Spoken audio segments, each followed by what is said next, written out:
रौनकपुर नाम के एक शहर में राजा रोनकसेन का राज हुआ करता था। वो हमेशा अपनी प्रजा के हित में कार्य किया करते थे। वहाँ की प्रजा बहुत खुश रहती थी। एक दिन गिद्ध आकाश में भूतिया पेड़ के बीज लेकर उड़ रहा था। जैसे ही गिद्ध रौनकपुर पहुंचा तो उसके मुंह से एकदम बीज रौनकपुर के बीचों बीच गिर गया। बीज भूतिया था, इसलिए अगले ही दिन वो पौधा बन गया। वहाँ के स्थानीय निवासियों ने जब पौधे को देखा तो हैरान रह गए, क्योंकि पौधे का रंग काला था। बाद में लोगों ने आपस में चर्चा की और यह समझा कि खेत में उगने वाला कोई घास पात या वनस्पति होगी। दूसरे दिन वो पौधा काफी बड़ा हो गया। लोगों को और ज्यादा दुविधा हुई कि एक ही दिन में ये पौधा इतना बड़ा कैसे हो गया। होते होते वो पौधा तीसरे दिन पेड़ बन गया। समय बीता और लोग भी तेजी से बढ़ने वाले पौधे के बारे में सोच सोचकर परेशान हो रहे थे। वो इस मामले को राजा के पास लेकर गए। ऐसे जादुई पौधे का पता चलते ही राजा तुरंत उस जगह पर पहुंच गए। राजा को जैसे ही पता चला कि एक काले रंग का पौधा 3 दिन में पेड़ बना है, तो वो भी उस पेड़ को हैरानी से देखने लगे। राजा उस पेड़ के पास चौथे दिन पहुंचे थे और तब तक पेड़ और बड़ा हो चुका था। वो इतनी तेजी से फैला था कि किसी को यकीन ही नहीं हो रहा था। राजा समझ गए थे कि का रंग काला है, इसमें जरूर कुछ जादू टोना होगा। इसी सोच के साथ राजा ने घोषणा कर दी कि जो भी इस पेड़ को खत्म करेगा उसे वो इनाम के तौर पर 1000 सोने के सिक्के देंगे।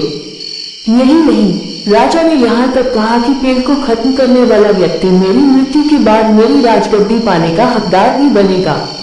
इतनी बड़ी घोषणा सुनने के बाद हर कोई पेड़ खत्म करने के लिए अपना दिमाग लगाने लगा। राजा के सारे चतुर मंत्रियों ने भी तरकीब लगाई, लेकिन पेड़ को कोई भी नष्ट नहीं कर पाया। किसी ने पेड़ के आसपास आग लगवाई तो एक मंत्री ने उस भूतिया पेड़ को हाथियों तक से खींचवाया, लेकिन पेड़ को कुछ भी न हुआ। अब लोगों के मन में डर बैठ गया और उन्हें लगा कि पक्का ऐसा वैसा नहीं बल्कि भूतिया पेड़ है। तभी उस गांव के एक समझदार व्यक्ति को राजा की घोषणा का पता लगा। जानकारी मिलते ही वह अपने गुरु के पास भूतिया पेड़ से जुड़े रहस्य को जानने के लिए पहुंच गया। गुरु जी ने अपनी ध्यान की शक्ति को एकत्र करके देखा और उससे पूछा, क्या तुम पेड़ को खत्म करना चाहते हो? समझदार व्यक्ति ने जवाब दिया, हाँ गुरु जी, सब उससे परेशान हैं। गुरु जी ने बताया कि उसे खत्म करने का एक ही तरीका है। इसके लिए तुम्हें उस पेड़ के आसपास नमक डालना होगा। इस तरकीब के बारे में जानते ही वो व्यक्ति तेजी से राजा के पास गया और कहा कि इस पेड़ के आसपास आपको नमक डलवाना होगा। ऐसा करने पर ही यह पेड़ खत्म होगा। राजा ने अपने सैनिकों को ठीक ऐसा ही करने को कहा। सैनिकों ने मिलकर पेड़ के चारों ओर खूब सारा नमक डाल दिया। नमक डालने के एक दिन बाद ही पेड़ का आकार कुछ कम हुआ। होते होते 5वें दिन तक पेड़ एकदम छोटा हो गया। उसके बाद गलकर वो गायब ही हो गया। उस व्यक्ति की तरकीब काम कर गई और राजा ने खुश होकर उसे इनाम की 1000 सोने की मोहर पहले दी। उसके बाद एक पत्र दिया जिसमें लिखा था कि वो राजा के मरने के बाद उनकी गद्दी को संभालेगा। वो समझदार व्यक्ति खुश होकर अपने घर चला गया।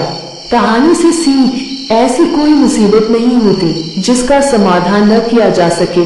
जरूरत है तो बस धैर्य और समझदारी की।